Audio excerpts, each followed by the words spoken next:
के सतबड़ी के एरिया में आए हैं जहां पे 1100 पेड़ कटे हैं, एक रिज के प्रोटेक्टेड इको जोन में कटे हैं। और ये बहुत गंभीर मुद्दा है कि कैसे इन पेड़ों को बिना परमिशन के काटा गया, किसके आदेश पे काटा गया। और अब जो और भी ज्यादा चिंता का मुद्दा सामने आ रहा है कि ऐसा लग रहा है कि अफसरों द्वारा तथ्यों को छुपाया जा रहा है। ये टिप्पणी सुप्रीम कोर्ट ने भी करी, सुप्रीम कोर्ट ने भी पूछा अफसरों से कि आप किसको छुपा रहे हो।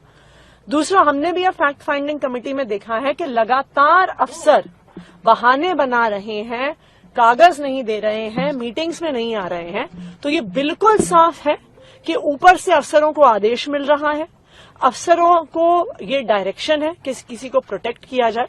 लेकिन ये दिल्ली वालों के लिए बहुत चिंता की बात है कि दिल्ली में जब हम हीट वेव के बाद अभी निकले हैं, दिल्ली में जब इतनी पोल्यूशन की समस्या है, तो दिल्ली के सेंसिटिव इकोसिस्टम्स में अगर इलीगली पेड़ काटे जाएंगे और हाईएस्ट अथॉरिटीज द्वारा सैंक्शन होगी तो फिर दिल्ली वालों के इंटरेस्ट को कौन देखेगा। मैम 12 तारीख को सुनवाई है, क्या सुप्रीम कोर्ट में क्या कुछ रिपोर्ट आप लोग अपनी रिपोर्ट भी सौंपेंगे? बिल्कुल, हम सुप्रीम कोर्ट को अपनी फैक्ट फाइंडिंग कमेटी की जो रिपोर्ट है वो सामने रखेंगे।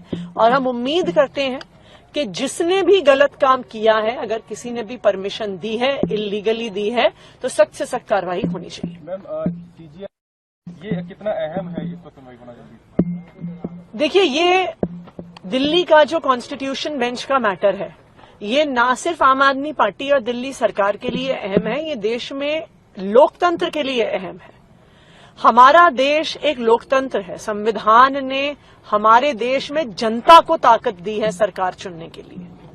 तो अगर एक चुनी हुई सरकार की ताकत छीनी जाती है तो वो किसी एक मंत्रिमंडल या किसी विधायक की ताकत नहीं छीनी जा रही है, वो जनता की ताकत छीनी जा रही है।